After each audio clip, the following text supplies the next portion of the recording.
Hi, I'm Rain, and welcome back to another video of Destiny Lorepedia.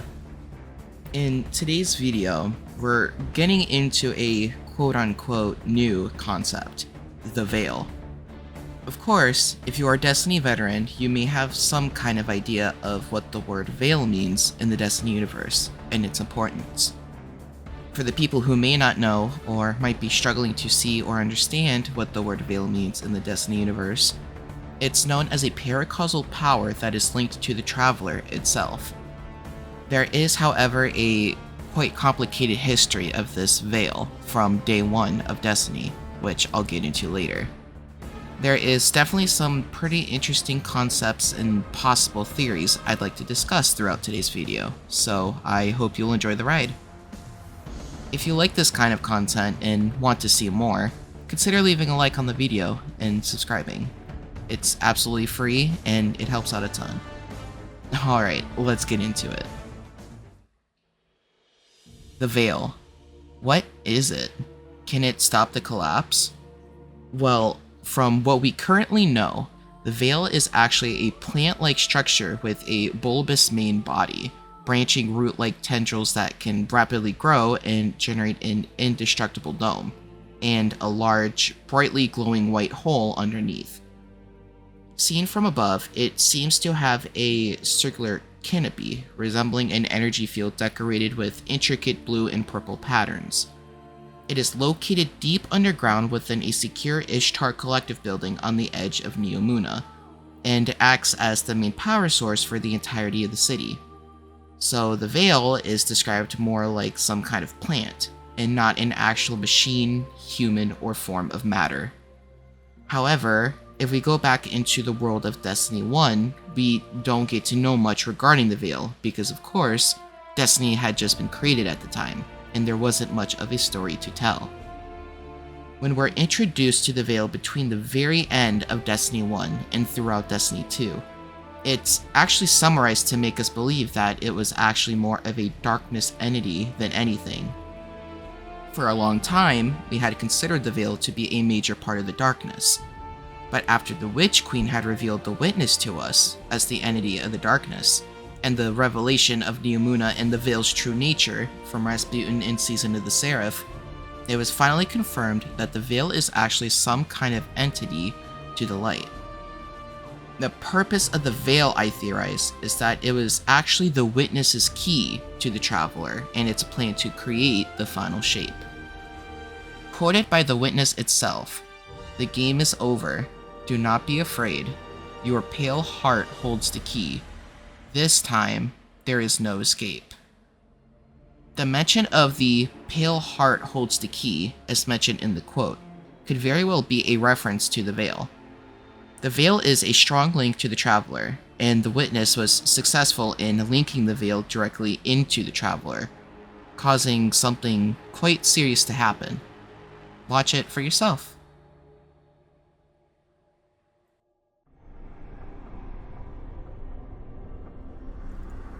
The universe makes us all victim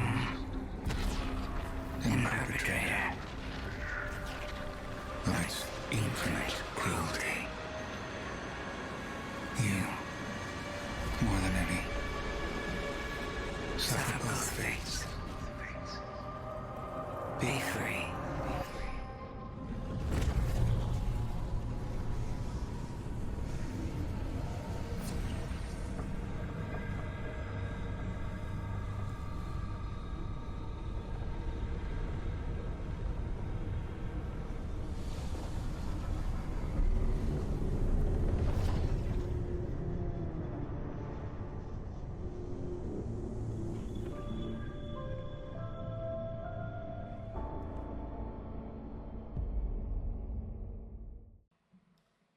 In this scene you just watched, the Witness returns to the Traveler shortly after successfully linking the Veil directly into the Traveler itself, which allows the Witness to draw a triangle, and it opens some kind of portal to somewhere.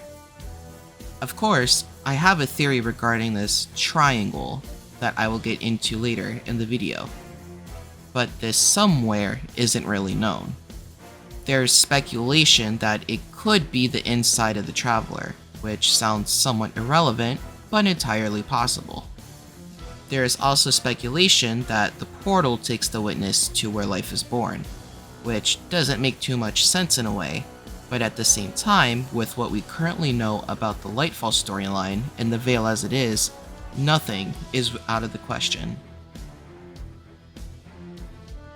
This is definitely a very interesting thing that I researched, and was perhaps the most intriguing to me.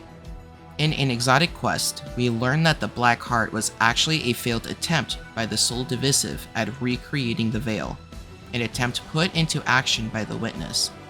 The failed Veil reminded me of the fabled Philosopher's Stone, the Elixir of Life, and a physical manifestation of pure perfection, but never able to be replicated by any being. Is it conceptually unattainable and impossible to create? Why so?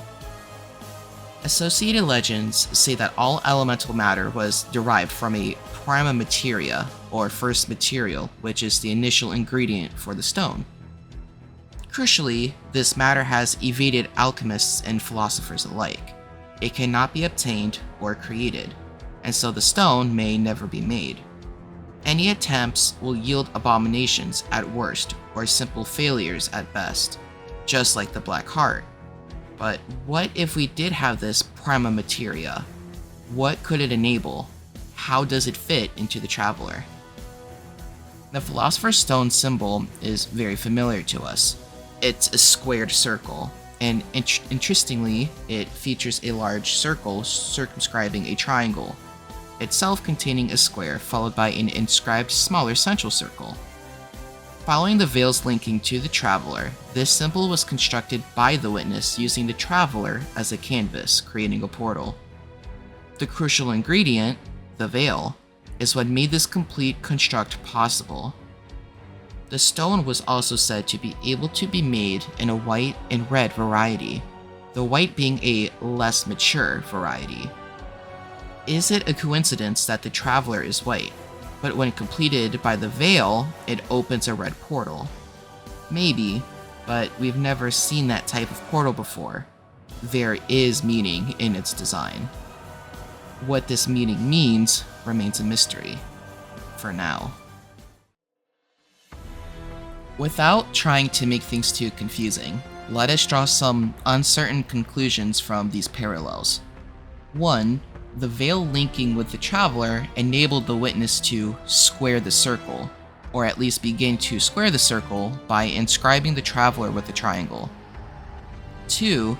In doing so, the Witness possibly created a portal to perfection, or turned the Traveler into a Philosopher's Stone itself, thereby creating a portal to an associated perfect domain from which life flows. 3. Our ghost cannot feel the connection to the Traveler anymore because it's no longer in this universe, only its body is. However, we can still feel and use the light because it persists in the universe above ours and can influence ours from there. And 4. The Witness tasked the Soul Divisive with making a copy of the Veil because he lacked the real Veil, the true prima materia, that he needed to use as the first ingredient in squaring the circle, or creating the stone. Given the above and what we know about the Traveler, we may conclude that the Veil is the first matter from which the universe was born, the true prima materia, and that complete with the Traveler it forms a perfect being, the creator of life itself. Following the idea that the Traveler was made into the complete source of the universe's existence, we may also conclude that whatever lies beyond the perfect domain portal is probably where our universe came from. Applying what we've learned from Mara, that universes can be influenced from another, we can conclude that the Witness is attempting to end our universe from above.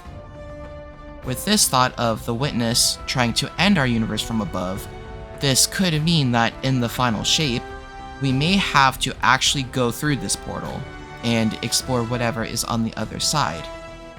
It would definitely be interesting to see what is on the other side, and just see how the Light and Darkness saga ends as it is. There is another theory out there regarding the Veil. The theory made by Reddit user Tunneling Geek, with references from Kid Psycho and War Shark, is that the veil is actually a literal link, a transporter between the paracausal forces of light and dark. In other words, it's a physical representation of a metaphysical veil between the light and the dark, which the witness seeks to pierce. I won't lie, this theory isn't a bad one at all. The evidence can be seen to make this theory reasonable. By evaluating what the citizens of Neomuna used the veil for, such as the city's defenses, their cloud arc, or the virtual home of Neomuna's people, keeping the lights on in Neomuna as it is. But by also evaluating the tool the witness seeks to use to pierce the veil in its literal meaning, and seemingly offhand comments from both Osiris and Ghost throughout the campaign, needless to say, the theory is persuasive. But the problem is there isn't much relevance in its accuracy going into this theory, especially in this context. Even with some offset comments from our Ghost and Osiris, this theory still has a lot of room for growth and more speculation. To this day, we still know the veil as a plant-like structure with paracausal power linked to the Traveler. I want to go a bit deeper into this connection. However, speaking about this connection will definitely be quite confusing. But keep an open mind, and I'll do my best to explain as simply as possible. Going back into the topic where I briefly discussed the witness making a portal on the Traveler, I'm gonna break down this idea and talk more about the Philosopher's Stone. No, this isn't going to be a history lesson, but I will explain what this stone is and how this is being used in terms of the veil, the witness, and the Traveler. The Philosopher's Stone is called the Elixir of Life, useful for rejuvenation and for achieving immortality. For many centuries, it was the most sought-after goal in alchemy. The Philosopher's Stone was the central symbol of the mystical terminology of alchemy, symbolizing perfection at its finest, enlightenment, and heavenly bliss. Efforts to discover the Philosopher's Stone were known as the Magnum Opus, or known as Great Work. The symbol for this is shown on the screen, and you'll see this symbol quite a bit throughout this part of the video. In this symbol, there is a triangle encased inside of a circle, and encased in the triangle is a square, which is encasing another, smaller circle. Looking back at the scene of the witness creating this portal, this entire encounter of the witness is practically encouraging the idea of the Philosopher's Stone. The Traveler is the canvas, but is also the circle that is represented in the Philosopher's Stone symbol. The triangle that the witness is making onto the Traveler can represent the triangle that is enclosed inside of the outer circle. As for the square and the smaller circle enclosed in the triangle, this part can be somewhat seen in specific angles of the scene. For the square, you can see the shape when you look at this portal from the reflection in the witness's eyes. As for the inner circle, you can see it when we see these pyramids become some kind of smoke and are absorbed into the portal. This entire concept with the portal and the possible reference to the Philosopher's Stone reinforces my idea of the connection between the veil and the Traveler, and for many reasons.